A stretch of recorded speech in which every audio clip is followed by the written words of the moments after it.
It's now time to introduce one of the most outrageous cars ever created.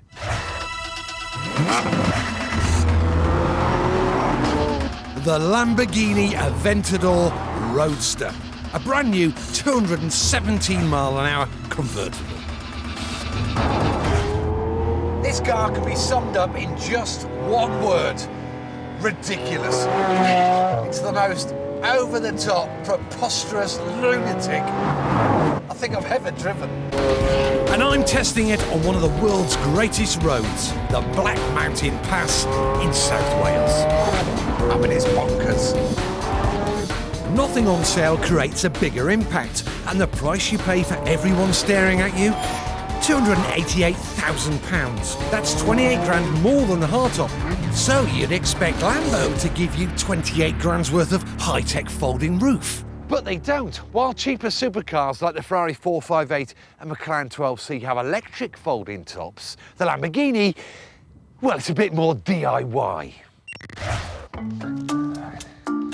The roof consists of two carbon fibre panels which weigh around 6 kilograms each. To remove them, you fold the seats forward and undo their clips. Then, with your fingers crossed at the rain holes, you open the boot and slide them in one by one. It takes a couple of minutes after a bit of practice, but by comparison to the Ferrari 458, well, that takes just 13 seconds, and you don't need to get out. Luckily, the roof is the only slow thing about the Aventador Roadster. The acceleration is simply awesome. This has got a 6.5 litre V12 normally aspirated engine, and it is absolutely amazing. The noise, the drama, Christ, it's quick.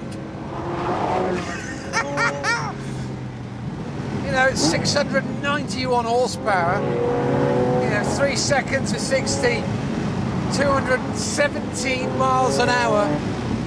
It's an epic engine. Probably the nicest sounding engine I think I've ever driven. These days, even Lamborghini tip their hats to fuel economy. It's got a stop-start system, and if you drive it gently, one side of the V12 shuts down. But to be honest, I don't give a damn. When Tiff drove the hardtop version of this car, he didn't like the gearbox very much, and he said it just gave him a sore neck. But Lamborghini say it's a highly emotive gear change, and I think they're right. And there's 3 settings. There's Strada, which is road, Sport setting, which is the middle one, and then Corsa, which is track. And Tiff, to a certain extent, is right. In the Corsa mode, the upshifts are violent, but I'll show you. But the down changes aren't as nice. They're not as clean, not as crisp, not as wow as they are in the middle setting, which is the sport mode. I mean, listen to this down change now. Oh, man! I think the settings need a little refining, but it's very good. The Roadster has a carbon fibre monocoque chassis. Despite weighing 50 kilograms more than the hardtop, thanks to a bit of extra bracing, it's no heavier than a BMW 5 Series. The suspension is an F1-inspired pushrod system with lightweight aluminium wishbones. This all bodes well for mega handling. There's a myth amongst petrol heads that a well-driven sports car can keep up with a cumbersome supercar on twisty roads. Now we're going to test that myth and put the Lambo's performance into perspective. This Toyota GT86 is the best value driver's car on the market.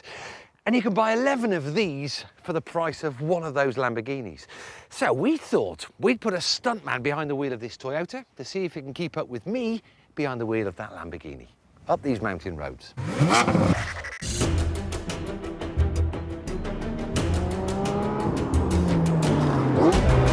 Within 2 corners, the Lambo opens up a lead. I think we've left him for dead already. Within 3, it's disappearing. With a car as nimble as the Toyota, you'd expect this to be a close match. The Lambo's power may be brutal, but it's utterly usable. I mean, this just demonstrates what an amazing piece of kit this is, because that GT86 is a bloody quick car, but this is on a different planet. In terms of speed, excitement and drama, this is very, very nearly in the same league as proper hypercars like the Pagani Huayra. And bear in mind, the Pagani is nearly £600,000 more than this. This is starting to look like a bargain. I love it.